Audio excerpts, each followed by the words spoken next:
Hey everyone, my name is Jordan with Main Deck, and today we're going to be covering a deck that went undefeated at a local provisional. Let's check it out.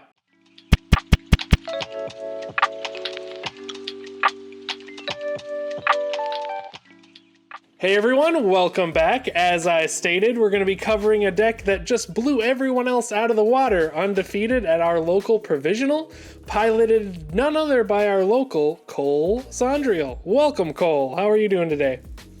Oh, nice to meet you guys.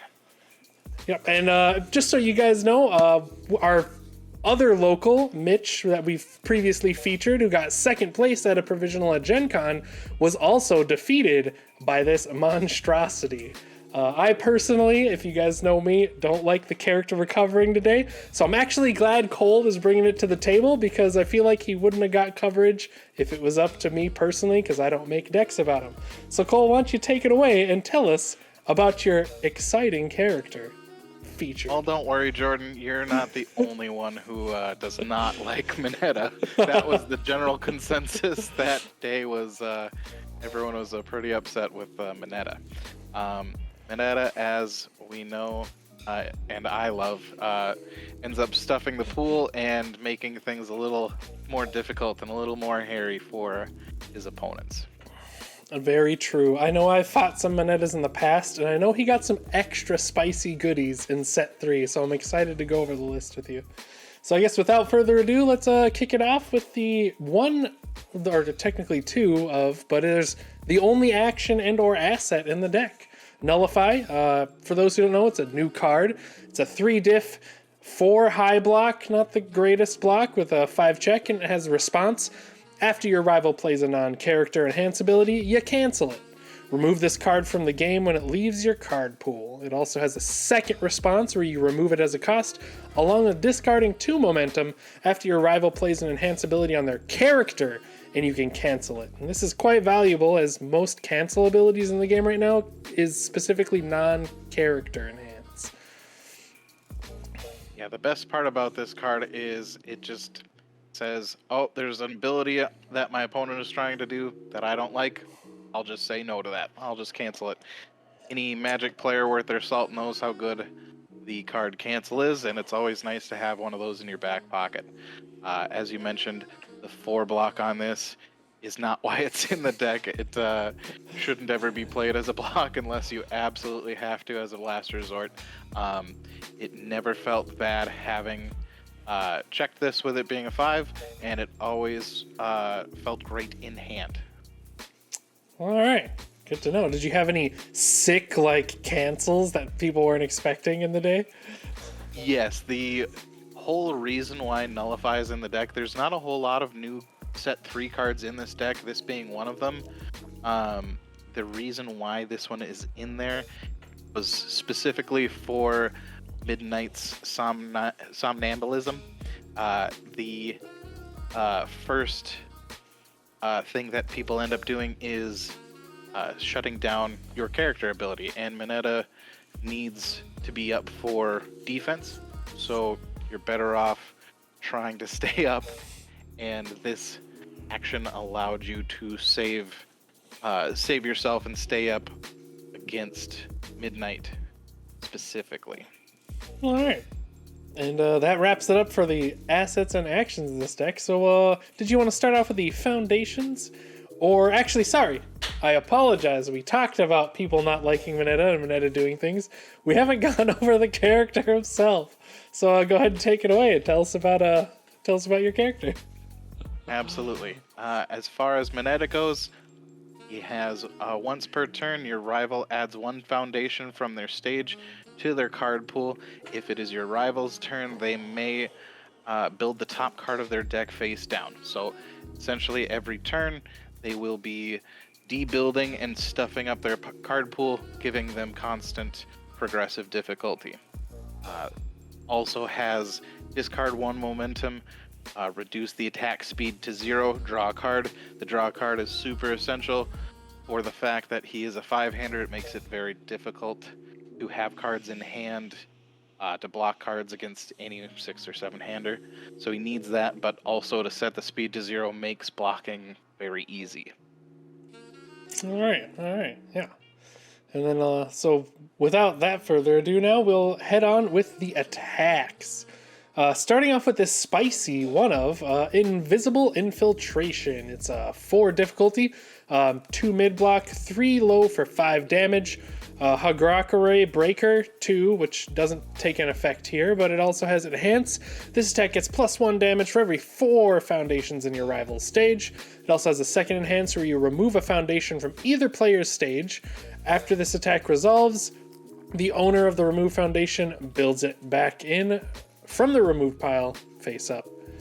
So I'm very curious. What was the reason to add this one of spice? Was there a specific thing you had in mind to target, or you just wanted to try it out?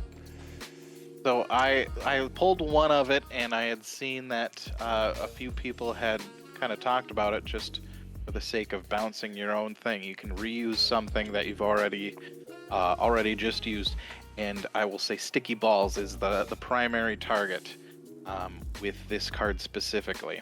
You flip sticky balls and they shove a card into their card pool, and then you bounce sticky balls out and then have it ready to go for another stuff that turn on your kill turn, or you just have it ready to go for a future turn as well. All right, very true, very true. Having used it now, do you think you'll up the count from 1, or do you think it's exactly where you need it at 1? I can see it as a 1 or 2 of. I don't foresee it being particularly so loved that I would keep it any higher than that. But for now, I'll still be tooling around with it. It definitely had some unique playability with it. All right. So moving on then, go ahead and cover Mineta's main tool in his box here. Great Brush, the only time you're playing Great Brush is when you're playing Mineta. The only character that can utilize this to the max is himself, with that second Enhance to give it throw. The value of this is immense because it's one of the few cards that draws you a card, and then it also plays extremely well with Defrosting, which we can go over later, but you're only going to get that in water. True. So of course we run that at 4 of. It also has a nice +1 block on it, really spicy there. And even a little stun. It's quite the card. I'm always sad when it hits the table and it's across from me and I'm like, oh god, it's gonna be one of these turns. But yeah, so moving on, we got Grasping Tape Toss at a 4 of. It's a 5 diff, 2 mid for 5 throw with stun 1 and ranged. It has a block, but not the greatest block. And it has Enhance. If this attack is not blocked, commit 1 rival foundation. Keep in mind that's a foundation of your choice, so it puts your opponent between a rock and a hard place of most throws. If they're not terribly high damage, you're like, well, I'm not going to bother blocking because I'm spending a card and resources for saving myself 2 damage in this case. But now it's like, well, now I have to block it. It also has a nice deadlock threat of add 2 rival foundations to the bottom of their deck, which is in the game currently some of the only deadlock I've seen with actual teeth. When you have a million foundations out, 9 times out of 10, like, people don't care. Like, if you're Kirishima, most deadlock, you're just like, whatever, I don't care. But this one is actually like, I'm going to take your 2 best foundations and get rid of them, and you can't do anything about it. That is the value of it. When you're in deadlock, the number doesn't really matter, but the ones that you specifically target are what bring great value to this deadlock. Yep, and throw has great value to you as well, but giving Mineta, because it basically reads, this is a free momentum unless they faith shield it or something whack like that. Absolutely. Between Great Brush and Grasping Tape Toss, you want to see as many throws as you can because you want as much momentum as possible. True. And then coming down to the next card, which I haven't seen in a lot of Mineta decks, not that I've played a ton, but go ahead and take it away. So, Frigid Heatwave, everyone knows and loves it. It is the 5 cost, 3 check, 2 low block, but the 5 high speed with 4 damage.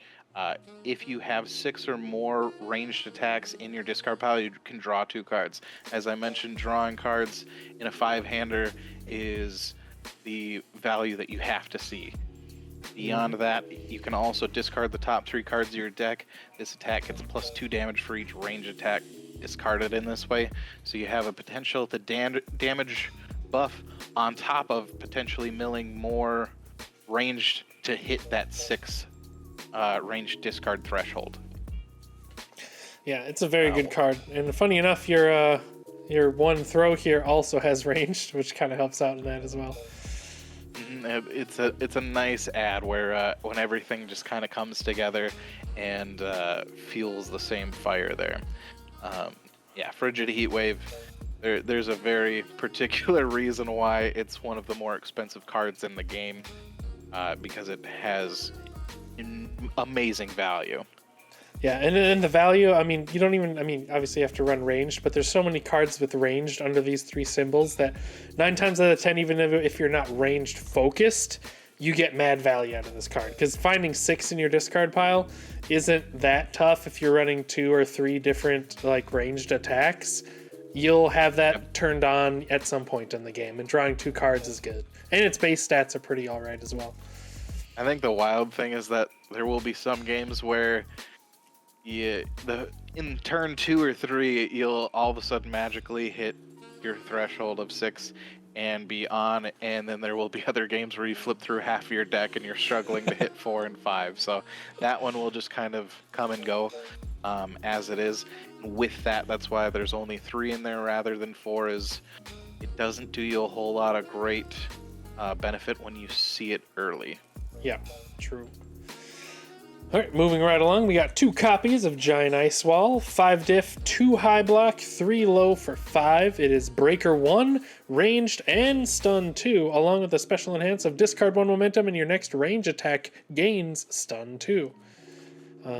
I could definitely see why this is in the deck. It has more stun, which is good. You have it's adding more ranged. It's a breaker on a high block, and there's a lot of prominent attacks that are high attacks. And not to mention, you'll have a fair amount of momentum running around, and you won't always need it to reduce things to 0 and draw a card. So this just adds an extra outlet on your offense if you wanted to tap them out quicker. Absolutely. The enhance on this card, like you said, because it discards momentum, you're not always going to use it, but it makes for the perfect swing for your kill turns. Next, we got Ice Storm. Needs no introduction, but we can introduce it anyway. Go ahead. Ice Storm being the 4 cost, the 2 mid block is super important and essential, but 4 low speed for 4 damage. The Breaker 2 single-handedly, to me, has the greatest value on this card for me playing in Mineta. It's still a fantastic attack, but the Breaker on top of the card stuffing really, really slows the opponent down to a crawl. Powerful 3 on this one, and of course it's also a range package. The attack can't be blocked with attack cards. Also makes it really, really strong, where your opponent's going to be pocketing those attacks for the tail end so that they can crack back on you, and all of a sudden now there's an attack they can't block. Deadlock on here gives it additional speed that can't be reduced anymore. Huge card to sink in final attacks, or a great defensive tool. Yeah, for sure. And it being a mid block is very relevant because you, with Mineta, just turn everything to 0, and it being a mid block means you can at least half block anything, basically ensuring that you can Breaker 2 them. Because like you said, the Breaker 2 is the main reason that this card is run in most decks, is because being able to Breaker 2 any attack, especially when you're Mineta, and you could be like, this attack is 0, it's getting blocked, be ready. Like, yep, I don't have to tap a single foundation to guarantee a block on this, and you're gonna get Breaker 2'd. I may end up taking 3-4 damage, so be it. Not that big of a deal for the trade of a Breaker 2. And yeah, you're also right. If you want to all in, the powerful 3 is there, but it pairs nicely with the it can't be blocked by attack cards, because most of the best blocks are on attacks. And most of the time, like you said, they're holding their attacks to like either block when they need to or attack on the next turn. So if you put them in a position where they're like, well, this is lethal randomly because I have 4 momentum and this has powerful 3, and now you just can't stop it because you didn't hold any bad blocks at, aka foundations to stop it. And it's a low, so half the time, even if they have the block, it's like, oh, well, they're probably taking half damage anyway. Yeah, lows being the less common block makes it a little bit better. And there's actually a decent amount of low attacks in this deck, to the point where if you happen to have thrown a tongue whip or two before this, you're probably not going to have that second or third low block for the finale of the Ice Storm. And even if they do, if you've cast a couple tongue whips plus Minetas, they're going to be at progressive like +4 when this attack rolls around, in addition to like, just like, what do? They'll have a bad block plus like 4 plus the speed, and they'll die. So prior to this is actually the first time I've played Water Mineta. Every time beyond that I was playing Death Mineta. And Death Mineta is super fun, but Water is definitely more consistent, more damage. It's just better across the board. And I was taught that at the RLE. Stephen Baker, shout out to Stephen Baker. He is one of the most prominent Mineta players, and I had the fortunate chance to play against him my Death Mineta versus his Water Mineta. The first turn, he Mineta stuffs my pool, Sticky Ball stuffed my pool, Tonguewick stuffed my pool. I've got 3 cards in pool before I've really had a chance to do anything myself. So it adds up very quickly. All right, for sure. So we'll move right along here to Amphibious Ambush 2 of. Take it away. So Amphibious Ambush, it's 5 cost, 2 low block is pretty decent. The 3 high with 5 damage. Comes in with decent damage. The value on this card is pretty great. You've got the range combo where you can additionally stuff a card into their pool. They do get a free build off of it, but with the free build, you're basically breaking even for that instance, but shoving a card in their pool just constantly adds to that progressive, so you're still getting great value.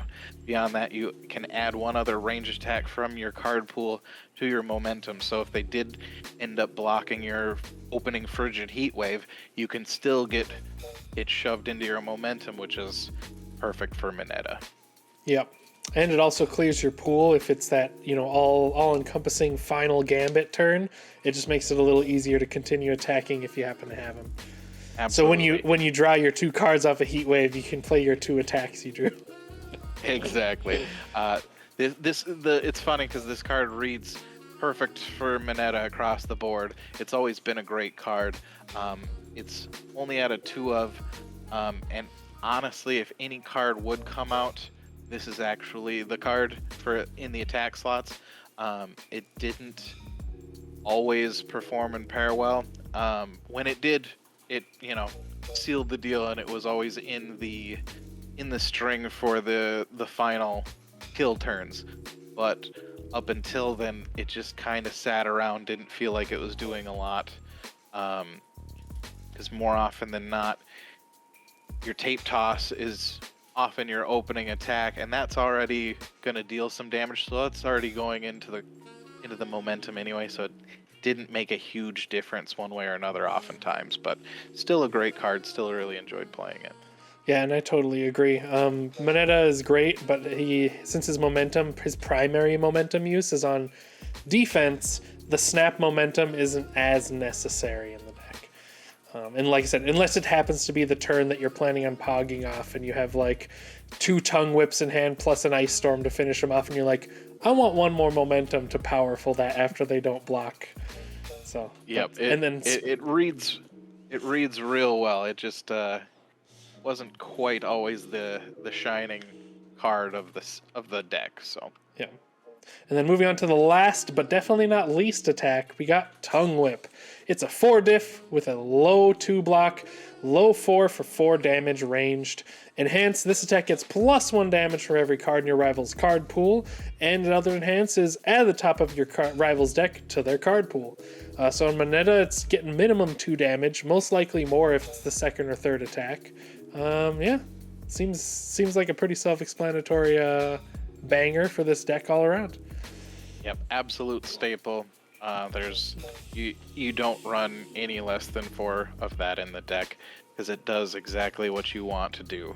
And when you do something well, you just want to keep doing that thing, and that is stuffing your opponent's card pool. True that.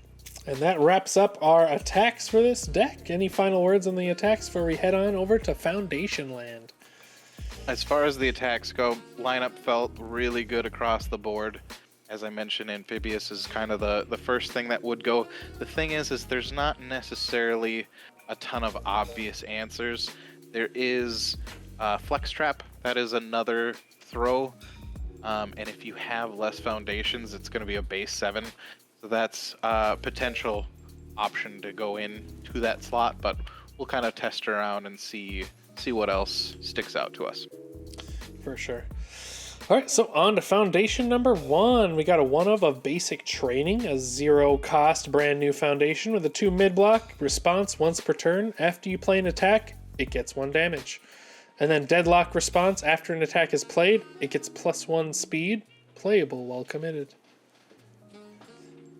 So Basic Training ends up being the last new card, the last set 3 card.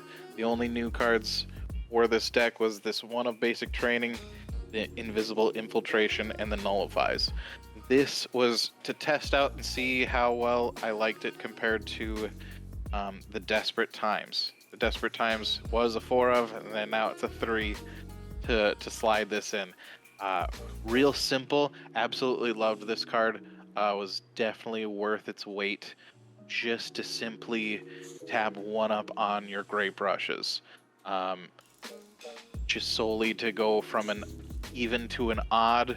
So when they do half block you, they're still going to take 1 extra point of damage. Definitely worth the while. I could easily see that one going up to 2 or 3, no problem. For sure. And it's a 0 cost, which makes it really nice to just fit into the deck because it's, a great build. Absolutely. All right, then we got some 2 copies of Graceful Maneuvers. Go ahead. Graceful Maneuvers is a pretty staple for Mineta as well. 2 cost. The 3 mid block isn't the greatest, but it comes in a pinch when you need it. The Enhance commit to reduce the attack by 2 speed with an additional speed for each card in your pool.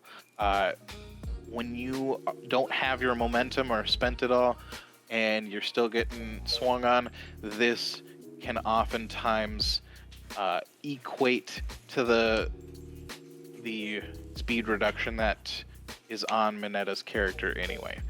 Really, really worthwhile for when they go really, really string heavy.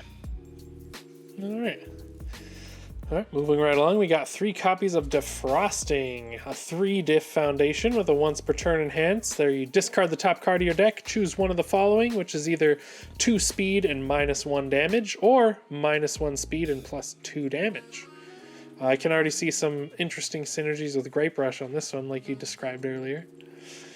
Yep, same as Basic Training. The notion of having the option to buff your damage on your throws. You don't care how slow they are, because they always get to be so big that they kind of have to block them, but they're only ever going to get that half, so you can eke that extra damage out pretty nicely. The beauty of Defrosting is that it gives you the slow reduction for your Grape Rush that you need, while also buffing the damage, so it's a win-win on that one. As I was playing in Death Mineta, the only real way to get the slow on my own attack was his 0 cost foundation, which we'll get to later, but that is another staple reason why you play Mineta in water. True that. All right. Moving on, we got another great defensive and sometimes offensive, but mainly defensive tech. We got Ice Gliding, 1 diff, 5 check, enhance commit. This attack gets +1 speed or -2 speed. If it's blocked, the next attack gets +1 or -1.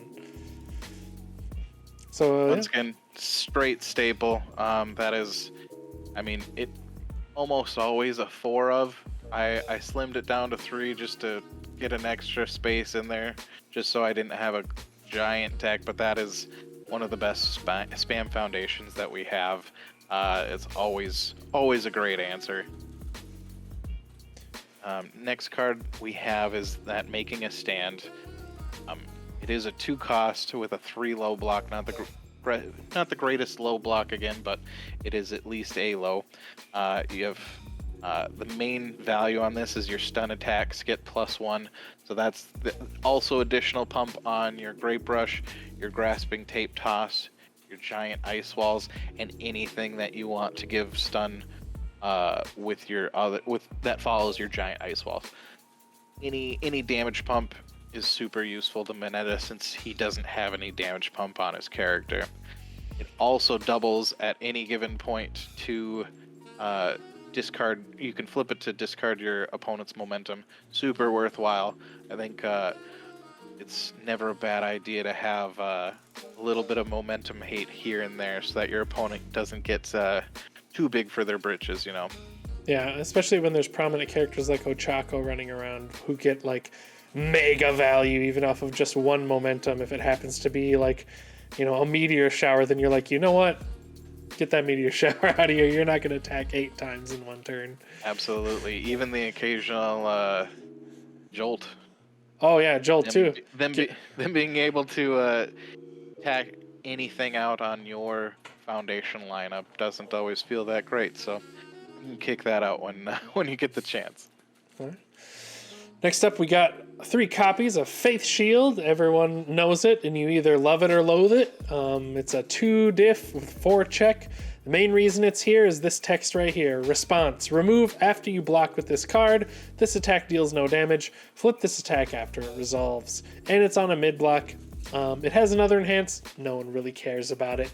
But the enhance, in case you randomly do, is this charge or stun attack gets -2 damage. But primarily the reason it's here is the top response. That second enhance only ever matters just when you are stuck with a Faith Shield in your opening hand and need the foundation. Yeah. That's the only time I've ever used it. But yeah, standard 3 of for this deck with a 4th one in the sideboard as a need be and just in case. There's always times where it's going to be useful. There are times where that 3 block is just too high and your opponent's deck is too fast and you just gotta have something else. But great to shut down combos.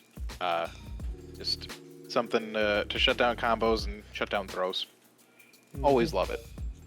True that. Now we'll hit surviving the finals. This is the one that I was referring to.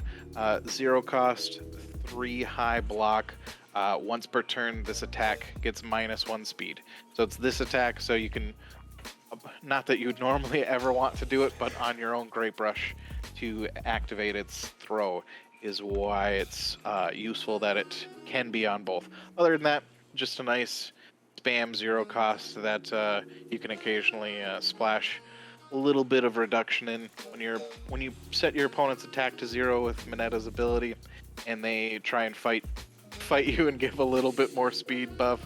You can continue to shoot it back down, or you can just flash that around in between your Mineta enhances. So always worthwhile, always a 4 of when I'm playing Mineta. Yeah, I like this card a lot too, because under death you can use it in conjunction with Glamorous and be like, I'll give my attack -1, and then they're like, they always give me the confused look, and then they're like, pass, and then I go, Glamorous +3 speed. Always a great combo. that I wish we had in this deck, just to continue that fun gameplay, but I guess that is the one other time where you do want to slow your own attacks down a little bit. All right. Then we got 3 copies of Tape. Great card. Easy to build at 1 diff. It's a mid block that's nothing to write home about, but has flip change the zone of this attack to mid. So that's your attack or the enemy attack. In this case, most likely it'll be the enemy because you have a lot of mid blocks that do great value and the ability to make them easy to block. So why not? On top of that, if it's already a mid block, flip, this attack is -2 speed, making things even easier to block. Always a great card. So many times when we're deck building, you'll find that you have quite a lot of mid blocks just naturally in the deck because so many good cards have mid blocks. This one in particular had 35 mid blocks, which is very, very large. You know, that's half of the deck in this case. So when half your blocks are mids at any given point where you need to fully block something, swapping it to mid is always going to be worth its while. It makes me feel real bad as a Shigaraki player that this doesn't have death or evil on it somewhere. Because, oh boy, would I love to make things randomly a mid. That would be too good. It's one of those things where I think for the rest of the world we're fine that Shigaraki doesn't share any typing with Sero. Sero is kind of the king of zone change. Yep. All right, moving right along. Creepy realization. Creepy is, once again, it's got Mineta on its face, so it is perfect for Mineta. 2 cost for check. The 3 mid block, once again, not the best, but we'll take it with the commit being so strong. The enhance has commit. This attack gets plus or minus 1 damage for each card in your rival's card pool. When you're shoving so many cards in your opponent's pool, that number gets to be pretty strong pretty fast. All of a sudden, they're throwing jolts later on in their combo. You just set that damage to 0, and doesn't matter. It's not going to do any damage now. Even you just don't have to block it anymore. It is running 3 of in this deck. I do have a 4th one in the sideboard for occasionally when I know I need the damage reduction. There will be certain decks that you want the damage reduction, certain decks that you want the speed reduction, certain decks that each thing will kind of benefit for. So you kind of have the Swiss Army knife effect in the sideboard with a few of those options. For sure. Then we got 3 copies of Desperate Times. You mentioned this earlier. It's the other 0 cost with Mineta's face on it. Flip after your rival draws any number of cards in the combat phase, they commit 1 foundation. A great build foundation, and 90% of most decks have some way to draw cards at some point during their turn. So just being like, hey, commit that every time you do that is nice to have. One of those things when you're preparing for your kill turn and they're drawing a bunch of cards to try and stretch out and push their combo as much as possible, then you start slowly snapping these up, and kind of chokes them up, and they don't really always recognize it as quickly as they need to. Very true. Next, we're gonna have the pride and joy of these decks. Of any Mineta player. Of any Mineta player. This is always my favorite support for this deck and any other deck that plays these 3 symbols. Doesn't matter if I'm playing an offensive deck or a defensive deck, this is pretty much an automatic for me if I'm playing any of these 3 symbols. That is Sticky Balls. 3 cost foundation, it's worth its weight there. The 2 mid block I almost never use because I want this to hit the field. But it is a decent block occasionally when you need it. But not only does it have a pretty decent commit enhance, this non-ranged attack gets -4 speed.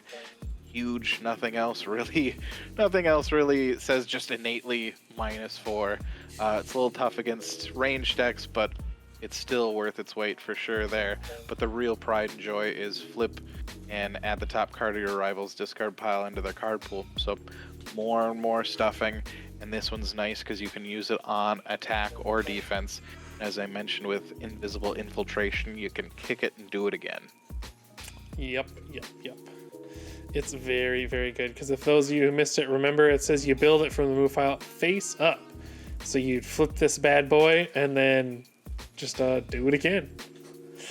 And then we got 1 copy of Frozen, the classic 1x tech of Frozen. A lot of decks will randomly run it. Your turn, destroy 1 foundation. Your rival commits a foundation. It helps commit stuff out, and more importantly, it gives you a small out if you really need to go in a deadlock. If you've used a lot of your flip abilities, you want to clear them out for cards that have text on them. You'll get a little extra by tapping stuff and then being able to destroy the foundations you don't really care about or have no use for anymore. There isn't a whole lot of other destruction as far as any of your foundations. So if you ever end up flipping too many things and you really just need to push, but you don't want to go into deadlock, Frozen is a great option for that. There's many people that swear by this being quite the finisher and closing card. I could easily see this being a 2 of. I just wanted to test it out and see how I felt about it, and I would probably pump it up to a second. Very worthwhile card. Bring right along to another great card. Irrefutable Force of Nature. This one you'll see often enough in Tokoyami decks for sure, but I think this is also one of those cards where any deck that can run this probably should dabble at least 1 or 2 in there. It's the 2 cost, 3 low block. Commit, seal 1 earth, fire, or water asset or foundation, but you can also remove it to seal a rival's asset or foundation. So if it doesn't happen to have one of those 3 elements, you can still seal it just at the cost of removing. Always super nice. This one did come in super clutch. There was an instance where I had to force into deadlock myself, and my opponent had 2 first villain encounters, and they used the first one to give the +1/+1 and the bonus to checking difficulty on the next attack, and then I irrefutable second one. Sorry, no, actually, I had nullified the first one and then irrefutable the second one. That was definitely the spice of that particular match. Just keeps you out of trouble in instances like that, or keeps your opponent in check from doing wild things. Yeah, another great use of it that I know personally is if you're on offense, you're just like, hey, Wall Cling has water on it. Guess what? You're not using Wall Cling this attack. Hope you had a backup plan. Well, the beauty of that is it's not just the attack, it is the whole combat. Yep. So I absolutely love it. Both offense or defense. This one's always got a place in these decks. And it'll just get better and better as they add more cards with those symbols. Always. Next one will be 2 copies of SelfAssured. It's a 2-diff 4-check, unique, but definitely, lugs around a great ability. Two abilities actually that are both really, really good. We got Commit, change the zone of this attack. This is the primary reason I personally add them to my deck, just because having the ability to adjust zones all the time on any attack, like I said, for blocks and for offense is nice.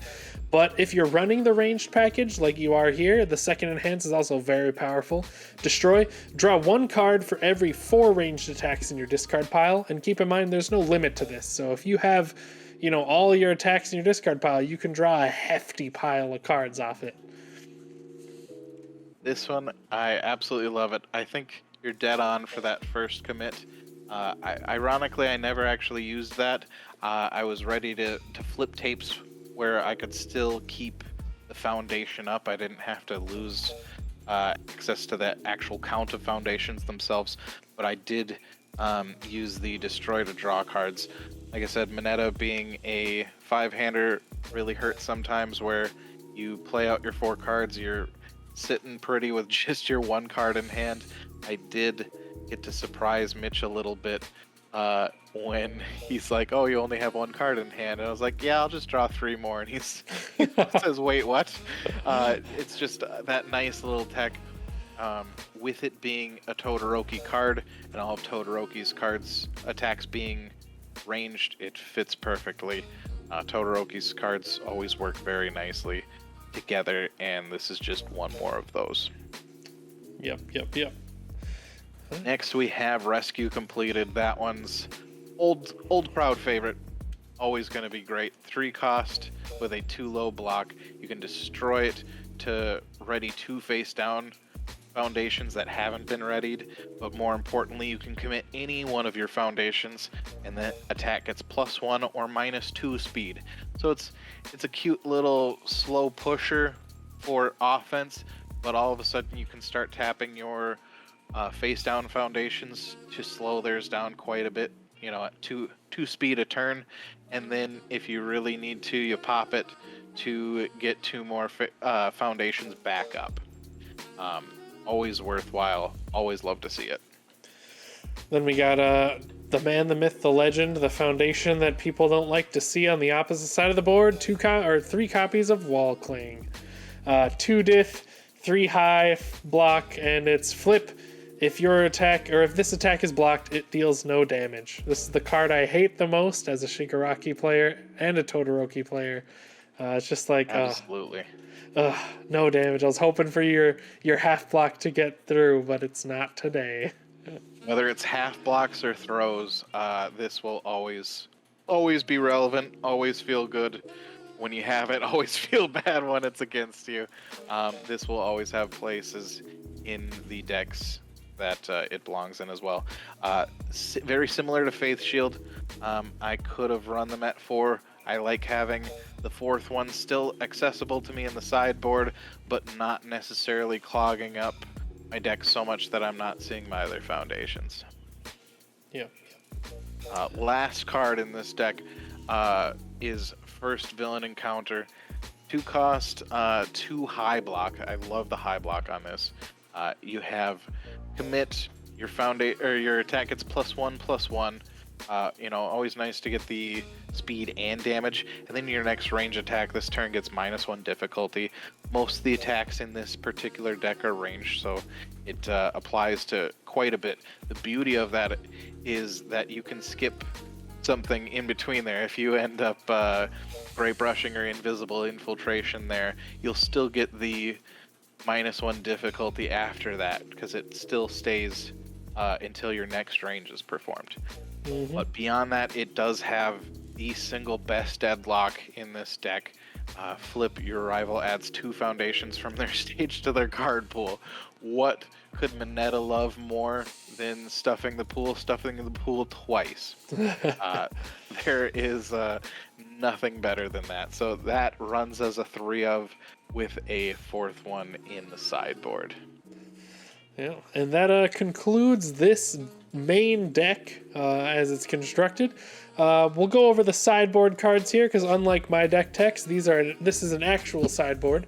And so we'll just go over it. We'll kind of glaze over and not really talk about the last 4, just because they're additional copies of cards we've already talked about in the main deck. But we will go over this interesting spice package that we got, these top 3 here. Go ahead and take it away on these 3 cards. So with that, we'll address the elephant in the room, Backdraft. Backdraft is in there because I believe that if there's any place for Backdraft, this is it. This is exactly where he wants to be, is in water and stuffing the pool. I actually never sideboarded into him. I actually didn't play Backdraft at all, just because I wasn't particularly comfortable with him, and I was really just kind of going for the fantastic prize pool for this one. So I will in the future be testing Backdraft and seeing how he feels. I don't think he's a bad card. I think he's just unique and different.